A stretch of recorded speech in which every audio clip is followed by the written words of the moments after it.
अस्सलाम वालेकुम। मैं हूं फैसल तारिड़। आज 8 अप्रैल बरोज बुध। पूरी दुनिया के लिए आज सबसे बड़ी खबर तो ईरान अमेरिका सीज फायर वाली ही थी, लेकिन सबसे बड़ा सवाल यह था कि आखिर रात गए ऐसा क्या हुआ कि सीज फायर हो गया। 39 दिन तक चलने वाली जंग के अंदर ऐसा कौन सा मोड़ आया कि जब डोनाल्ड ट्रंप ने डेडलाइन दे रखी थी अमेरिकी टाइम के मुताबिक रात 8 बजे की, उससे पहले ही सीज फायर हो गया। जाहिर है पाकिस्तान का किरदार भी बड़ा अहम है, डिस्कस हो रहा है और पाकिस्तान ही अब डिस्कस होगा क्योंकि तमाम मुज़ाकरात पाकिस्तान के अंदर ही होने हैं। लेकिन फिर भी जो सवाल उठ रहा है कि बड़ा किरदार किसका है, दूसरा सवाल जो उठ रहा है ना, जीता कौन है। एक, जंग कैसे अचानक रात गए रुक गई। दूसरा सवाल, जीता कौन है। देखिए ना, डोनाल्ड ट्रंप यही दावा कर रहा होगा ना कि हम जीत गए, हमने अहदाफ हासिल कर लिए, हमने रजीम चेंज कर दिया। इसराइली अपना रोना रो रहे हैं, ईरानी अपने दावे कर रहे होंगे ना कि हम जीत गए, हम जीत गए। जंगे खैबर के अंदर भी 39 दिन तक कुछ नहीं हुआ था, 40वें दिन वो जंग जीत गए थे। हर कोई जब अपना अपना दावा कर रहा है तो हकीकत क्या है, हकीकत क्या है, कौन जीता है, आलमी मीडिया क्या रिपोर्ट कर रहा है। एक तो इस हवाले से इस वीलॉग के अंदर हम बात करेंगे। दूसरे नंबर पे पाकिस्तान के अंदर क्या चल रहा है, अडियाला जेल के अंदर कौन सी मुलाकात होने वाली है, रावलपिंडी के अंदर क्या सूरत हाल है, सुहेल अफरीदी ने जिस जलसे का ऐलान किया था उसको कौन सा पहला झटका लगा है, इस हवाले से भी इस वीलॉग के अंदर बात करेंगे। आपसे गुजारिश है जी, इस यूट्यूब चैनल को जरूर सब्सक्राइब करें, वीडियो को लाइक करें, शेयर करें और फीडबैक जरूर दिया करें। मैं जरा सबसे पहले पाकिस्तानी मामलात आपके सामने रख लूं कि क्या हो रहा है अडियाला के अंदर, उसके बाद जरा तफसील से ये जो मामलात हुए हैं इस पर बात करते हैं। आज 2 बजे जब मैं रिकॉर्डिंग कर रहा हूं तो इस वक्त 1:15 बजे का वक्त है। इस्लामाबाद हाई कोर्ट के हुक्म के मुताबिक और इस्लामाबाद हाई कोर्ट के चीफ जस्टिस डोगर के हुक्म के मुताबिक 2 बजे जब रिकॉर्डिंग कर रहा हूं 45 मिनट बाद इमरान खान के वकील सलमान सफदर साहब की अडियाला में उनसे मुलाकात होनी चाहिए। अब अहम यह है कि क्या यह मुलाकात होती है जब कल जुमेरात वाले दिन इस्लामाबाद हाई कोर्ट के अंदर खान का केस दोबारा लगा हुआ है। तो यही इस्लामाबाद हाई कोर्ट है जिसका पहले भी हुक्मनामा मौजूद है कि खान की फैमिली की जुमेरात को, मंगल को फैमिली की वकला की जुमेरात वाले दिन मुलाकातें करवाई जाएं। कल हम सारा दिन अडियाला ही आपको रिपोर्ट करते रहे, शदीद बारिश, ठंड, मुलाकात नहीं करवाई गई। बिलाखिर आंसू गैस, शदीद शैलिंग, बेशुमार लोग जख्मी हुए, डंडे लगे, पुलिस गर्दी हुई और एक अच्छा खासा वहां पे जो है वो मामला हुआ, लेकिन मुलाकात नहीं करवाई गई। तो क्या अब मुलाकात करवाई जाती है? और अगर अडियाला जेल के अंदर कोई भी मुलाकात होती है तो ये 20 दिसंबर को सलमान सफदर साहब की जब तोशाखाना 2 का फैसला आया था ना, 2 से 3 मिनट की मुलाकात हुई थी और उसके बाद सलमान सफदर साहब को सुप्रीम कोर्ट के हुक्म पर फ्रेंड ऑफ द कोर्ट बना के जब भेजा गया था और वो रिपोर्ट लेके आए थे और खान ने कहा था सलमान मेरी ये आंख से नजर नहीं आता, वो जो सारी उन्होंने रिपोर्ट पेश की थी जिसमें बताया गया था 85% जो है वो खान की बीनाई जा चुकी है। तो उसके बाद ये मुलाकात होने जा रही है। अच्छा, एक तरफ ये मुलाकात, दूसरी तरफ सीएम के पी सुहेल अफरीदी साहब ने जलसे का ऐलान कर रखा है लियाकत बाग के अंदर और उन्होंने कहा था हम लॉन्ग मार्च की सूरत में पेशावर से निकलेंगे और फिर होते होते होते पिंडी आएंगे, जहां पे रोक लिया वहीं पर जलसा हो जाएगा। अब रावलपिंडी के अंदर तो पहले से दफा 144 लग चुकी है और सुहेल अफरीदी साहब के प्लान से भी यही लग रहा था कि वो सारे इकट्ठे होकर आएंगे और वहीं पे हो सकता है अटक पुल पर रोक ले या जहां पे भी रोक ले, एक एक्टिविटी जनरेट होगी एक दिन की। अगरचे खान की फैमिली ये कहती है कि एक दिन से कुछ नहीं होना, आप ऑल आउट की तरफ जाएं, आप जो है वो निकले, अब बहुत हो गया। सुहेल अफरीदी साहब को भी 6-7 महीने हो गए, बस इतना ही होता है।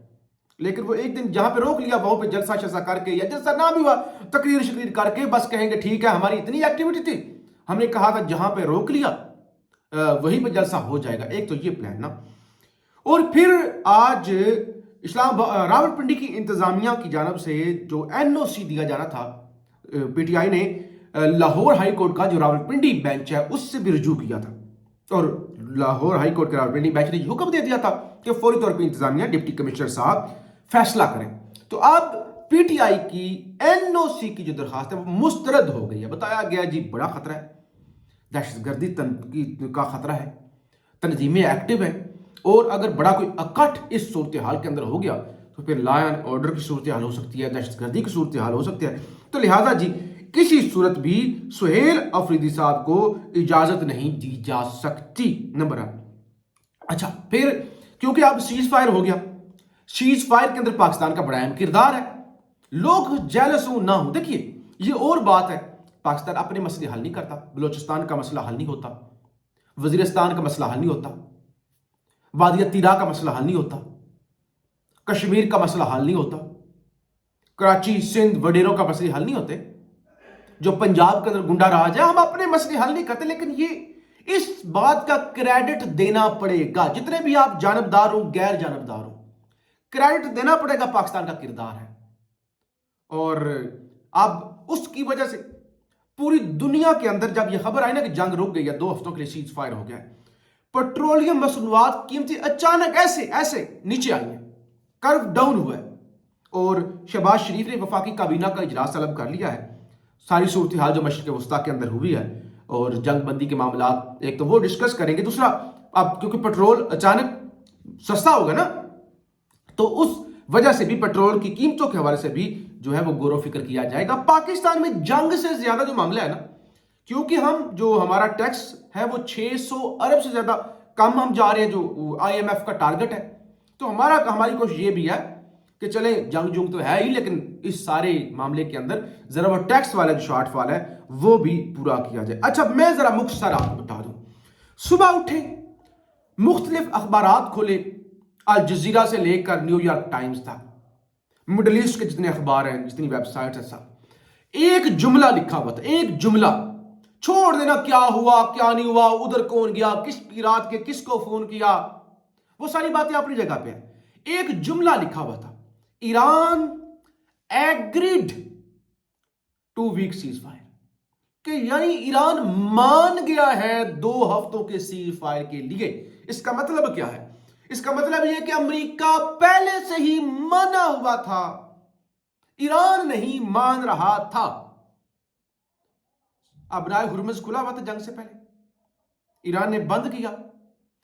अमेरिका का अबनाए हुर्मुज खोल दो तो जंग खत्म हो जाएगी, अबनाए हुर्मुज खोल दो, स्ट्रेट ऑफ हुर्मुज को खोलो।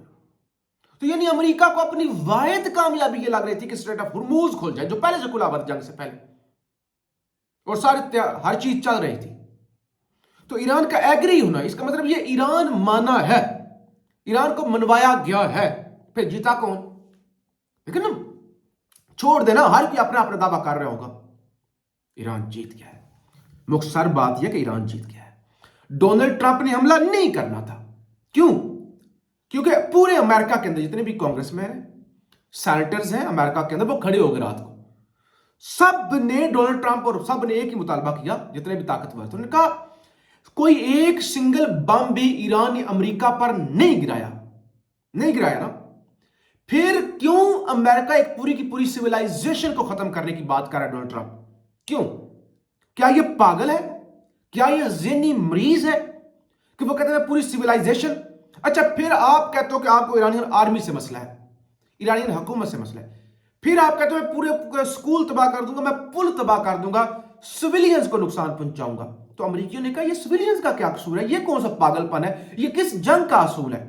अमेरिका के अंदर मुतालबा ये होना शुरू हो गया कि 25th अमेंडमेंट अप्लाई की जाए ट्रंप पर। 25th अमेंडमेंट ये होती है कि अगर मौजूदा सदर मर जाए, उसको हटा दिया जाए, कोई भी मामला उसके खिलाफ हो जाए, तो ताकत जो है फिर जो नायब सदर होता है उसके पास आ जाती है, उसको यानी वो सदर के इख्तियारात इस्तेमाल करता है। तो तकरीबन अमेरिका के तमाम बड़ों ने यह कहना शुरू कर दिया था कि भाई अगर ये ट्रंप ने गलती की, उठा के बाहर फेंकेंगे और ट्रंप को, और JD वैंस को ताकत मिल जाएगी, वो नायब सदर जो है वो सदर बन जाएंगे। तो डोनाल्ड ट्रंप को पता था ये नहीं करना। हाँ, इस्राएली बड़े परेशान हुए कि हम तो इसके ग्रीन सिग्नल का इंतजार कर रहे थे, हम तो चाह रहे थे कि पूरा खित्ता आग के अंदर जाए, ہم تو چاہ رہے تھے کہ تمام مسلمان ملک آپس میں لڑ پڑے، لیکن ہم اس میں کامیاب نہیں ہوا۔ دوسری تکلیف ہے ہندوستان کو، جینون بات کر رہا ہوں کہ یہ نہیں کہ پاکستان میں بیٹھ کے کوئی ایسے ہی ہندوستان کی بات کرتی، جینونلی وہاں کے میڈیا پر، وہاں کے لوگوں کے اندر جو کہتے ہیں پاکستان ہم دھرندر 2 بنا رہے ہیں، ہم پراپیگنڈے کر رہے ہیں کہ ایک ٹوٹا ہوا تباہ حال ملک پاکستان سپر پاوروں کی جنگ بندی کروا رہا ہے اور مذاکرات ہوسٹ کر رہا ہے، تو ان کو بھی بڑی تکلیف ہے۔ بہرحال اب ایران نے شرائط رکھی ہے، جنگ ایران کی شرائط پر ختم ہوئی، یعنی جو سیز فائر ہوا ہے جمعے والے دن سے، جو 10 اپریل سے اسلام آباد کے اندر مذاکرات شروع ہو جائیں گے۔ 10 نکات: عدم جارحیت ہے، ابنائے حرمت پر ایران کے کنٹرول کا تسلسل ہے، یورینیم افزودگی کو تسلیم کرنا، تمام بنیادی پابندیوں کا خاتمہ، تمام ثانوی پابندیوں کا خاتمہ، اقوام متحدہ کی سلامتی کونسل کی تمام قراردادوں کا خاتمہ، IAEA کے بورڈ آف گورنر کی تمام قراردادوں کا خاتمہ، ایران کو ہرجانے کی ادائیگی یعنی جو نقصان ہوا ہے، خطے سے امریکی جنگی افواج کا انخلاء، تمام محاذوں پر جنگ کا خاتمہ بشمول لبنان کی اسلامی مزاحمت کے خلاف کارروائیوں کا اختتام۔ تو ایران اپنی تمام شرائط سامنے، وہی جو شرائط جو ایران کی پہلے دن سے تھی، ایران نے وہ شرائط رکھی۔ امریکہ نے کہا ٹھیک ہے 2 ہفتوں کے لیے سیز فائر کرتے ہیں، کیونکہ ایران سیز فائر پر نہیں مان رہا تھا۔ ایران کہہ رہا تھا مستقل اگر جنگ بندی کرنی ہے تو ٹھیک ہے، ورنہ ہم تمہیں بھاگنے کا موقع نہیں دیں گے۔ بہرحال اب پاکستان کے لیے معاملہ اس لیے بھی خراب ہو گیا تھا، رات کو کور کمانڈر کانفرنس بھی ہو گئی کہ ہم سعودی عرب کی وجہ سے مجبور تھے، اور اگر حملہ ہو جاتا، ایران نے تو سب سے پہلا حملہ سعودی عرب پہ کرنا تھا، اب پاکستان کو مجبور ہو کے سعودی عرب کے ساتھ جانا پڑتا۔ اگر جانا پڑتا تو خطے کے اندر ہم کیا سعودی عرب کے پیچھے ایرانیوں سے لڑ پڑتے، اور پھر جو ایران کے میزائل ادھر ادھر جا سکتے وہ پاکستان بھی آنے تھے، پھر ایک ڈبل تباہی پورا خطے کے اندر تباہی، وہ جو اسرائیل چاہتا تھا وہ ہو جانا تھا۔ ابھی تو اسرائیل کا جو اپوزیشن لیڈر یائر لیپڈ وہ کہہ رہا ہے نا کہ ہم اپنے مقاصد کے اندر کامیاب نہیں ہوئے، ہم ہار گئے ہیں، تو پھر چیزیں اور خطرناک ہونی تھی۔ ایران کے اندر 1,50,00,000 کے قریب لوگوں نے رجسٹریشن کرا لی تھی کہ ہم لڑیں گے۔ ہم پاکستان کے اندر تو یہ PTI کا احتجاج ہو نا 10,000 بندہ نہیں آتا اپنے لیڈر کو نکلوانے کے لیے، وہاں پہ لوگوں نے 1,50,00,000 لوگوں نے رجسٹریشن کرا لی تھی، ہم اپنی جانوں کی قربانی دیں گے۔ ادھر سہیل افریدی وہ بناتے پھر رہے ہیں فورس، پتہ نہیں کتنے لوگ اس میں آئے یا کتنے نہیں آئے، لیکن قومیں کس طرح سے جیتتی ہیں، قومیں کس طرح سے مقابلہ کرتی ہیں، اور بلا کر سپر پاور جو پہلے سے سرنڈر کر کے بیٹھی ہوئی تھی، جو منت کر رہے تھے خدا کے لیے مذاکرات کر لو، خدا کے لیے ڈیل کر لو، ایران نے ہاں کی، اور اس کے بعد سارے معاملات سیدھے آپ دیکھنا یہ ہوگا کہ اب تیل کی قیمتوں پر اس کا کیا امپیکٹ آتا ہے۔ پاکستان زندہ باد۔